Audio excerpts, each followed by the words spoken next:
Hai semuanya, jumpa lagi di channel YouTube Physics in Life. Di video kali ini kita akan belajar menyelesaikan soal-soal tentang gerak lurus berubah beraturan. Di video yang sebelumnya kita sudah belajar menyelesaikan soal yang nomor 1. Di video kali ini kita akan melanjutkan untuk soal yang berikutnya, yaitu contoh soal yang nomor 2. Soalnya seperti ini. Sebuah peluru ditembakkan ke atas dengan kecepatan awal 40 meter per sekon. Pada waktu 5 detik, peluru tersebut titik. Nah, ini berarti yang dimaksud adalah kondisi peluru tersebut. Kondisi peluru saat waktunya 5 detik dari awal kali ditembakkan itu bagaimana? Nah, untuk mengetahuinya maka kita harus ingat konsepnya. Konsep yang gerak vertikal itu seperti ini ya. Jika nilai dari kecepatannya positif berarti bendanya sedang naik. Jika nilai dari kecepatannya adalah 0, berarti dia berada pada titik tertinggi. Jika turun ya, jika nilainya negatif berarti bendanya turun. Jika kecepatannya sama dengan kecepatan awal berarti bendanya sudah jatuh di atas tanah. Seperti itu. Jadi kita akan mencari tahu berapa kecepatannya pada waktu 5 detik. Karena gerakannya dia naik ke atas ya, berarti kita pakai rumus GVA. Nah, diketahui, kita tulis dulu, diketahuinya kecepatan awal adalah 40 meter per detik, sedangkan waktunya adalah 5 detik. Nah, yang ditanya adalah keadaannya. Berarti sama aja dengan kita mencari tahu kecepatan akhirnya berapa. Nah, jadi kita pakai rumus yang VT. VT sama dengan V0 karena naik jadi negatif. GT ya, GVA rumusnya seperti ini rumusnya. VT-nya kita cari, V0 kita masukkan 40, G-nya kita pakai 10, T-nya adalah 5. Sehingga ini menjadi 40 dikurangi 50 ya. Ini 40 dikurangi 50, maka VT-nya adalah negatif 10 meter per sekon. Nah, karena negatif, ya sesuai dengan konsepnya, kalau benda itu negatif berarti turun ya, berada di VD ini, berarti dia turun. Maka jawabannya adalah yang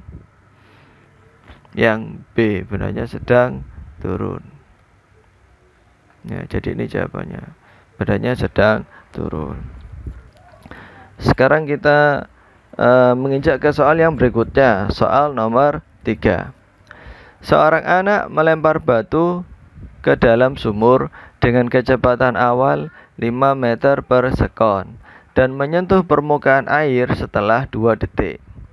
Pertanyaannya, kedalaman sumur tersebut adalah. Jadi ini bisa kita gunakan untuk mengukur kedalaman suatu tempat.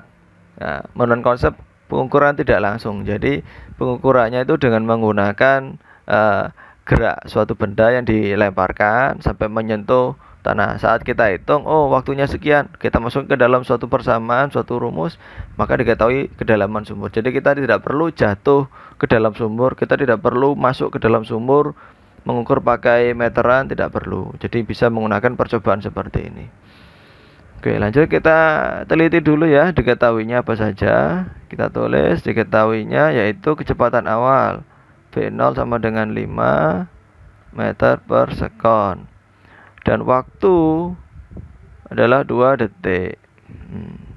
Dicari adalah kedalaman H yang dicari.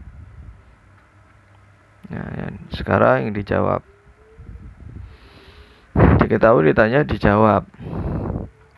Pakai rumus yang mana? Kita mencari H, datanya hanya cuma 2 itu ya, V0 sama T. Bagaimana? Kita pakai rumus yang mana? Kita pakai rumus yang di tengah-tengah, yang S. Ya. Jadi pakai yang H ya. Rumus yang gerak vertikal yang H, yang vertikal ke bawah. H sama dengan V0 dikalikan T ditambah setengah GT kuadrat. V0 nya adalah 5, waktunya adalah 2 ditambah setengah. Percepatan gravitasi dianggap 10 ya. 10 kali T kuadrat. T adalah waktunya tadi 2, jadi 2 kuadrat. Sama dengan ini 10 ditambah setengah kali 10 itu 5, 2 kuadrat itu 4, 5 kali 4 20. Jadi ketemu 30 meter. Jadi kedalaman sumur tersebut adalah 30 meter. Sekarang kita menginjak ke soal yang nomor 4. Sebuah batu dilempar ke atas dengan kecepatan awal 30 meter per sekon. Pertanyaannya, ketinggian maksimum yang dicapai batu adalah? Berarti ini soalnya adalah soal gerak vertikal ke atas. Ya, kita tulis dulu apa yang diketahui. Diketahui kecepatan awal yaitu 30 meter per sekon.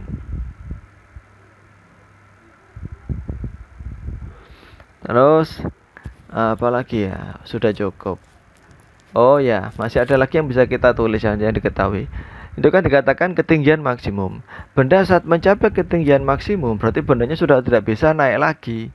Ya, dia akan turun ya. Sebelum dia turun, dia itu akan merubah arahnya.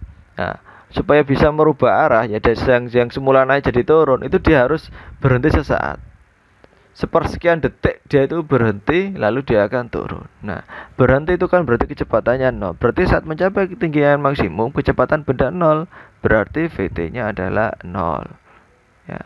Walaupun tidak ditulis di soal VT sama dengan 0, kita harus paham sendiri dengan keadaannya.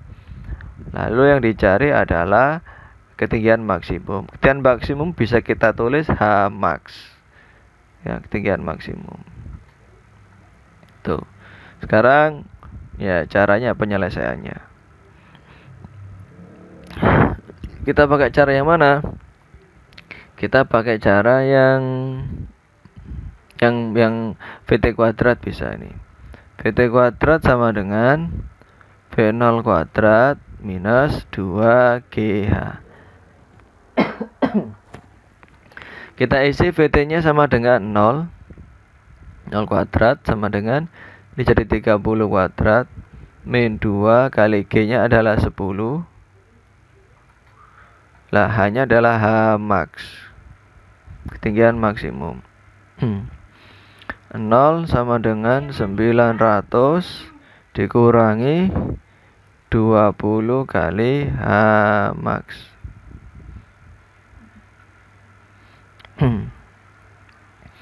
Nah, yang 20 H max-nya kita pindah ke kiri jadi plus ya. Yang semula minus ini kan jadinya 900 minus 20 H max. Kita pindah ke sebelah kanan jadi plus 20 H max. Atau kita singkat dengan HM. Jadi 20 M sama dengan 900 meter. Berarti HM sama dengan 900 bagi 20. Hasilnya 45 meter ya.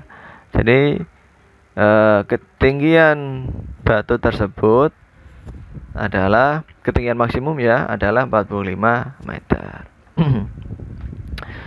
Sampai di sini dulu video kali ini, semoga bermanfaat bagi kalian. Jangan lupa bagikan juga video ini supaya bermanfaat bagi yang lainnya. Sekian, terima kasih.